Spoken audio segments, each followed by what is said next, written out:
Back to news. Phethai తుఫాను ప్రభావంతో పలు ప్రాంతాల్లో వర్షాలు కురుస్తూ ఉన్నాయి. మరి గుంటూరులో తాజా పరిస్థితిని వివరించడానికి మా ప్రతినిధి రామకృష్ణ మనకు లైవ్ లో అందుబాటులో ఉన్నారు. రామకృష్ణ, ప్రస్తుతం సిచ్యువేషన్ ఏ విధంగా ఉంది? ఎందుకంటే గంట గంటకు కూడా పెతాయ్ యొక్క ప్రభావం మనకు కనిపిస్తూనే ఉంది కదా.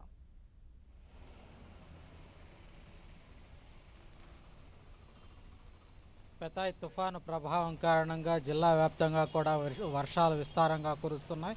గత రాత్రి నుంచి వర్షాలు పడటంతో జనజీవనం స్తంభించిపోతూ ఉంది. మరోవైపు చలిగాలుల తీవ్రత కూడా అధికంగా ఉంది. దీంతో ప్రజలంతా కూడా ఇబ్బందులు ఎదుర్కొంటూ ఉన్నారు. ఇప్పటికే ఇక్కడ ఉన్నటువంటి గుంటూరు నగరంతో పాటు ఇతర మున్సిపాలిటీల్లో ఉన్నటువంటి ప్రత్యేకంగా ఏర్పాటు చేసిన దుకాణాల వద్ద చలికి ఇబ్బంది పడకుండా వాళ్ళంతా కూడా ఇక్కడ స్వెటర్ లాంటివి కొనుగోలు చేసే పరిస్థితి ఉంది. మరోవైపు చూసుకున్నట్లయితే జిల్లా అధికార యంత్రాంగం కూడా ఎప్పటికప్పుడు పరిస్థితిని అంచనా వేస్తూ ఉంది.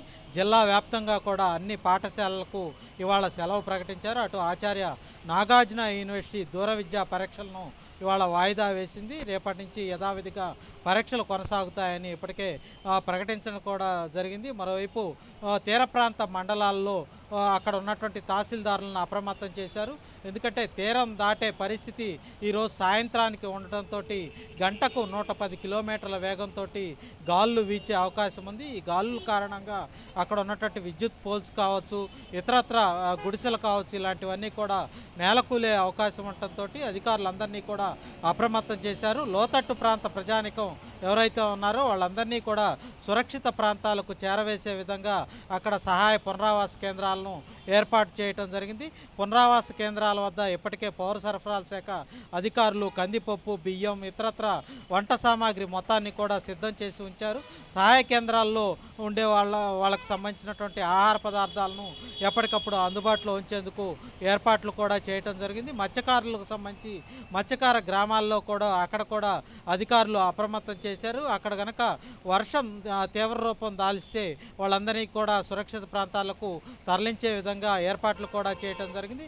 ప్రత్యేకంగా ఈ పునరావాస కేంద్రాల వద్ద వైద్య సిబ్బందితో పాటు అంబులెన్సులు, మందులు ఇవన్నీ కూడా అందుబాటులో ఉంచడం జరిగింది. అటు ఫైర్ సిబ్బంది వర్షం కనుక తీవ్రంగా ఉండే పరిస్థితి అయితే లోతట్టు ప్రాంత ప్రజానికాన్ని సురక్షితంగా బయటకు తీసుకొచ్చేందుకు ఫైర్ సిబ్బంది, అటు ఎన్డీఆర్ఎఫ్ సిబ్బంది మొత్తం కూడా బోట్లతోటి, లైఫ్ జాకెట్లతోటి వాళ్ళంతా కూడా సిద్ధంగా ఉండటం జరిగింది. ఎప్పటికప్పుడు అటు జిల్లా యంత్రాంగం మొత్తం కూడా వివిధ శాఖల అధికారులకు ఆ బాధ్యతలను అప్పగించడం జరిగింది. ఉన్నతాధికారులందరినీ కూడా ఈ తుఫాను ప్రభావిత మండలాలకు ఇప్పటికే పంపడం జరిగింది. వాళ్ళంతా స్థానికంగా ఉంటూ ఎప్పటికప్పుడు ఎలాంటి పరిస్థితినైనా ఎదుర్కొనేందుకు సిద్ధంగా వాళ్ళంతా కూడా ఉండటం జరిగింది.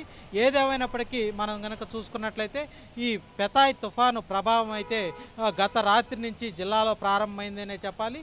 జిల్లా వ్యాప్తంగా కూడా విస్తారంగా వర్షాలు కురుస్తూ ఉన్నాయి. ఇప్పటికే చాలా చోట్ల వర్షాల కారణంగా అనేక లోతట్టు ప్రాంతాలు జలమయమైనటువంటి పరిస్థితి కనిపిస్తూ ఉంది.